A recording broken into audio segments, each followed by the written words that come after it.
Running a trades business on pure hustle might feel noble, but it often leads to exhaustion and financial stress. The E-Myth Contractor explains why most contractors struggle to escape the chaos and how to design a business that doesn't rely on you 24/7.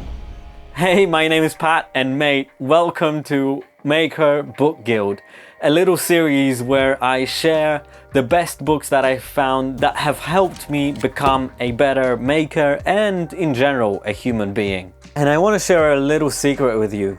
This video is actually about two books, the E-Myth Contractor as well as the original E-Myth. And while the Contractor version is targeted towards, you guessed it, tradespeople, the E-Myth talks about a generic business. I found value in both, so I combined them in this video. Anyway, this next concept I'm going to talk about helps us understand how to avoid the mistakes that a lot of people make when they first get into business. So with that comes the concept that hit me the hardest: being a technician. That's actually what kept me personally stuck. But once I understood this concept, I started running the business instead of being buried in it. And just to rewind, it took me like 10 solid years of working for someone else before I was able to support myself through my own business. And unless you were a child prodigy, you likely began by learning on someone else's job site. And that process creates a good technician. And with that comes a belief that a lot of us carry. If I want something done well, I have to do it myself. But if your aim is a real business and not just a job, the book says that you need a balance, which means embracing two other roles. With that comes the second archetype, the future thinker, the visionary, the dreamer, the one pushing for change, building what doesn't exist yet. And in the book, that's called the entrepreneur. Picture Henry Ford. The third type of person you need to be is the kind of person who spends a weekend organizing the garage, labels everything, builds the shelves, and knows exactly where each tool goes. That's the manager. While the entrepreneur lives in the future, dreaming of wild new projects, the manager lives in the past, focused on order, systems, making sure today's work gets done correctly.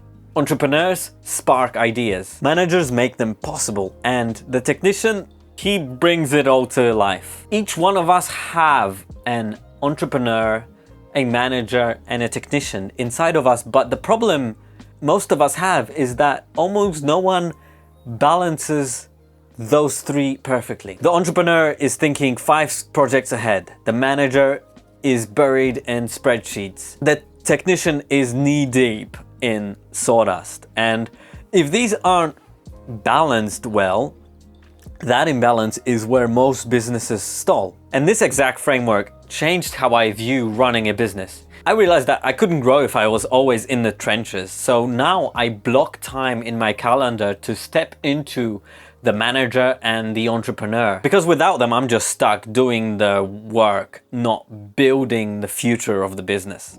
So how do you actually break out of the grinder mindset? The one where you're always working but never really moving forward, and shift into the builder who's creating something that actually lasts. Most businesses, whether they know it or not, go through what I call the triad of progression. The idea is echoed in the E-Myth, which breaks business growth into 3 stages. Stage 1 is infancy. This one is easy to spot. If you remove the owner, even for one day, the entire business just stops. Everything relies on them, and that was me early on. The moment I went out on my own, I was fired up. No boss, total freedom. I dove straight into the work, building, fixing, delivering results. But it didn't take long to realize. Doing the work is only a fraction of what it takes to run a business. Suddenly, I was also the bookkeeper, the marketer, the estimator, the project manager, the client communicator, and God knows what else. It wasn't just about delivering a great product anymore. It was about keeping the whole operation alive. Stage 2 is adolescence. This is where you realize you can't do it alone, so you bring on help. But it's not just about hiring people. It's about starting to ask bigger questions. Where do I actually want this business to go? How fast do I want to get there? And who do I need to have on my team to make that happen? You're still kind of relying on gut instinct and hustle, but now you're also seeing the need for systems and repeatable processes. You start building infrastructure and not just winging it every day. Stage 3 is maturity. This is the final form. The business outgrows the owner's ability to oversee everything. You can't inspect every job or micromanage every detail anymore. At this stage, the company knows who it is, where it's going, and exactly how it's going to get there. And it's the level where companies become scalable, reliable, and resilient. Think of the best run businesses in the world. Porsche, Apple, I don't know, maybe even Festool. This is the stage they're operating in. It's not built on brute force anymore. It's built on vision, structure, and delegation. The bottom line, you can't build a real business if you're stuck in a technician's loop, grinding day after day with no time to kind of step back. Understanding where your business is in this triad gives you the clarity to shift gears so you can move from surviving to scaling. Now let's get into the examples of how we can create systems. So thanks to those systems, we can regularly enjoy chill Sundays with our mates and families. And what are systems? I see them as these standardized approaches to everything. The first process is the foundation that comes before every other system. Without this, even the basic survival will probably require luck, and that process is planning. The book introduces a planning pyramid, a triad of critical plans designed to clearly define where the contractor wants to go and establish specific steps towards these goals. The triangle starts with a broad overview and becomes increasingly focused. And I've talked about planning in some of my previous videos before as well, so go and watch those maybe. There are many great suggestions in the book on how to make the contracting business run smoothly. Here are some examples how you can free yourself from a chaotic business to something more smooth. Instead of running your business on hustle, you have to create standardized approaches.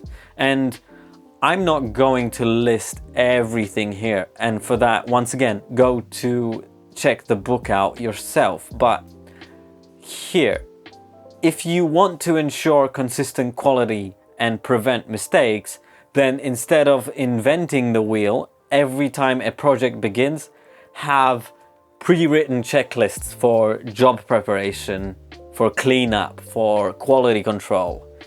Create checklists, create to-do lists, create tool lists, and then when it comes to hiring subcontractors, it can be a tough process, and it becomes significantly easier when you predefine your standards. You clearly articulate what skilled means to your business. Have a standard of performance, integrity, and experience, among other things. And then instead of letting the day-to-day dictate your schedule, separate tactical work from strategic work. Create a weekly system where you devote time to working both on the business as well as in the business. Create repeatable routines for planning, reviewing, and improving operations. I personally use a tool called Notion where I have preloaded templates that take me through weekly planning steps where I can just fill out the blank spots with prompts I've preloaded, and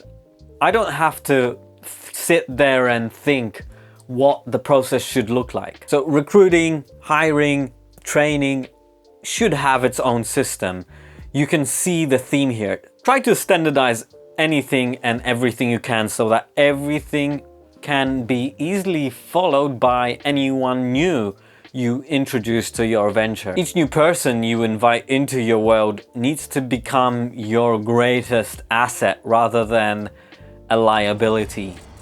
A regular marketing system that gets implemented regularly is another example. Result tracking is key to monitor the things that work versus the things that don't in the marketing department.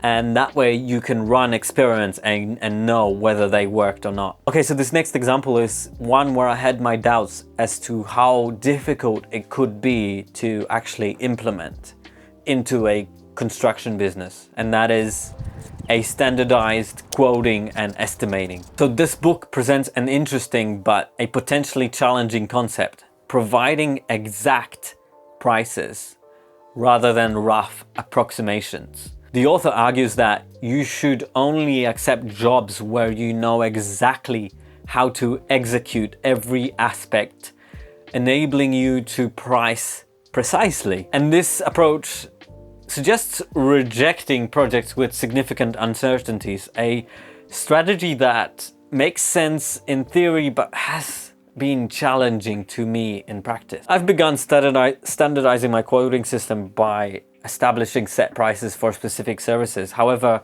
I found that clients often expand the project scope during execution, as well as new ideas emerge throughout the build or renovation process.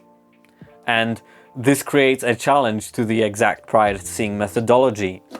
But when you actually give an exact price, you reduce the risk perception of your client, and they're probably more likely to take you on and give you the job. When you give an exact price, you give your client reassurance that they don't need to risk the price going up as the project starts. So it's something that you have to figure out on your own. As you can see, these books are a great resource for laying the foundations to creating a business that lasts. I realize that this exact approach is not for everyone. The book kind of pushes you to build kind of a franchise, and the world also needs craftsmen. Yet I do believe that the general systems thinking approach can be applied almost everywhere. So this book helped me to level up significantly as a business owner and a maker, and in my previous book guild series video I cover the 9 books that helped me level up in the previous year.